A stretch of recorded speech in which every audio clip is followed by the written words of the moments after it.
Our first conversation of the afternoon is with Bryson Thornton, Global Communications Director with Philip Morris International, one of the sponsors of today's event. Great to be speaking with you, Bryson. I know you're off in Switzerland, but I know that's not where you started out. You started out like, why don't you tell us where you started your life out as a young gay man? It's nice to talk to you again, Steve. I actually grew up in a small town that you've probably never heard of called D'Iberville, Mississippi. It's a small town near Biloxi, which maybe you've heard of, on the Gulf of Mexico. Well, like one of my favorite movies is called Sordid Lives. I mean, it's going to take people way back and show how dated I am, I'm sure. But it's a great story about the Deep South and a young man coming out. So what were the features of you growing up in the Deep South that remain with you today? Well, I think, I have to say that I was very fortunate to grow up in a home where differences were not only appreciated, but respected. Individuality was respected. But I do have to also say that I think much like for other young people, I think it was probably grade school where I started to realize that I was different, even if I didn't know what different meant or what kind of different I was. But I certainly quickly came to understand that different was bad. And I think as a result of that, like so many other people, I started to compartmentalize who I was, start hiding certain aspects of myself. And I think I carried that on into my adult life, certainly into my professional life, probably for far too long. Well, now we're talking today, and one of the things I've been trying to get at is what's going on in people's mind. We both seem to have seen a lot of progress, and we see some people that have done well. You can say people, a lot of them are in positions of privilege, but there are a lot of people that are not. You've worked with, now Philip Morris, which is supporting today's event, but also Burger King and whatnot. And so you're right smack dab at the top levels of corporate culture. And most of us look at that as a place that's not been as welcoming as it might be to LGBTQ individuals. And so let me ask you this, not, so you give us a kumbaya, everything's great story. What have been the toughest parts of your journey in these companies? Well, I think for me, I think going back to this idea of compartmentalization, this idea that I felt that I needed to hide certain aspects of myself. And I think that there's, no matter who you work for, I mean, I was at Burger King, as you say, at the time that they first launched the Proud Whopper in San Francisco during Pride. I've been. That was your idea, right? What's that? Was the Proud Whopper your idea? I can't say I certainly was not my idea, but I was certainly proud to be a part of the initiative. And now I've been at PMI for 4.5 years, and the company has more than 25 LGBTQ plus networks around the world. I've never in any way felt marginalized, but at the same time, I've sort of always chosen to refrain from talking about my personal life in professional settings, but I think a lot of that has really been self-enforced. And now, actually, as of recent, I've become much more open, if you will, about who I am and sharing all of the parts of me that make me me. And I think as a result of that, I've actually grown closer with colleagues. I was always, sort of in fear that I would be somehow pigeonholed or marginalized in a way, but it certainly hasn't been my experience. But I think that's probably something that a lot of people do struggle with.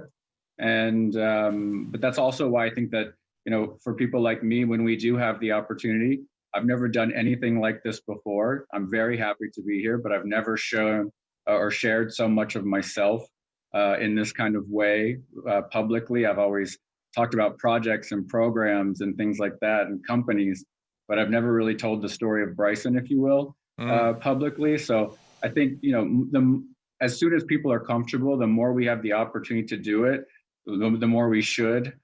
This idea that it's never too late to be what you might have been is something that I think I try to remind myself of all the time.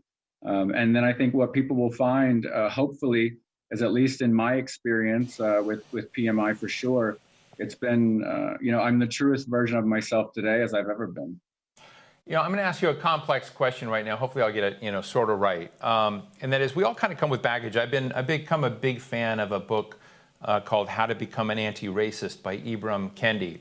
And it really talks about that, it doesn't matter if you're black, if you're Hispanic, you're white, you come from whatever background. We come with baggage that's pre-programmed. And how we, become conscious of that, how we overcome that. You work at a company, maybe all companies are this way too, and they have, issues, but, Philip Morris International has not always been a company without controversy. And it's been one that's had to be introspective, and it has come with baggage. And I'd, love to just hear from you how you deal with that. You're investing a lot in issues of race and inclusion. You're issuing a lot in LGBT issues today around the world. And so I'd love to hear just a little bit about what the challenges for PMI have been. Yeah, I think you're right. There's no denying that a company like Philip Morris has a certain level of baggage, if you will, as you say. I think people also have sort of preconceived notions of, or even a frightening idea of what people who work for Philip Morris might be like. But the truth is that, and I think, this is evidenced by the work that we've been doing, is that, treating people with fairness and respect and equality, it's part of the company's core values. It's part of what we put at the center of what we call our global vision, our mission, which is really quite transformative.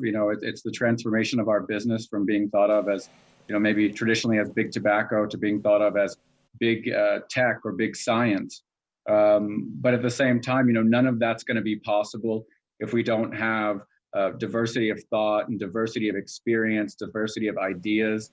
And that's the only way we're going to get there, at least in our case, for sure. And I think that any company who's trying to succeed in whatever they're doing, I don't think consumers are looking for companies that sit on the fence anymore. I think that in order to move, you have to make waves. And sometimes that means, talking about issues that are uncomfortable. Sometimes that means supporting causes that may be controversial, but you're doing the right thing. It's an example for your employees, and it's an example for your consumers. I'm going to ask you another unfair question, since you're an expert in branding, but I am interested in this. Mississippi, and you're the closest Mississippian to me right now, has just decided to change its brand. So it has decided to change and redesign its state flag to get rid of the Confederate part of its flag and redo it. And so, people can scoff at that and say, well, that's just branding. That's just a symbolic thing. That still doesn't move the needle on systemic racism or on many of the, basically the intolerance that's come out of, a certain legacy in your home state. And so, and I guess the region and the nation as a whole, we can keep going on. But I am interested in the link between, actions that matter and how it connects to branding changes. Yeah, you're absolutely right. And, for me, it sort of speaks to this idea that, yes, policies are great, but having values and actually creating action or enforcing action is always going to be superior. People don't just want to hear about what your values are. They want you to show them what your values are. I think, at least speaking on behalf of an organization, I think consumers today vote with their pocketbooks more often than they do at the polls. I think they do it every single day. I know that at least in my personal experience, that, the companies that I support are the companies that I feel support me or support social issues that I support. And that goes from the organization itself and the things that they do, but also to their senior leaders and the way that they present themselves and the way that they talk about issues.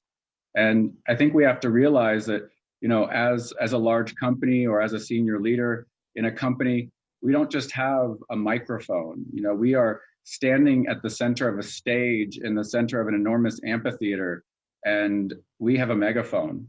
And that comes with a great deal of opportunity, but also responsibility. I think when it comes to being a communications professional specifically, I think we have an absolute responsibility to make it clear what our companies stand for.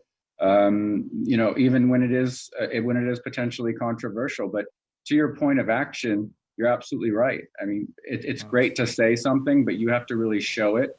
And coming from a company that has a long history and, like as you say, is no stranger to controversy, I think I'm always of the thinking to give people give them the better judgment, if you will. the upper hand, and in a way sort of trust that what they'll do, they'll act on, and that they mean it. But I don't want to, I never want to be the kind of person that is overly skeptical and doesn't give that person the opportunity to actually create change when they say they want to change. Well, Bryson, I want to thank you because I asked you to come onto this. I wanted a real body, a real human being in a tough company and a corporate culture. And so hopefully all your colleagues are watching right now and they see a little bit of the Bryson story they didn't know, which I think is a good model for other people to see and look at. So thanks so much for joining us today. Appreciate it. My pleasure, Steve. Thank you.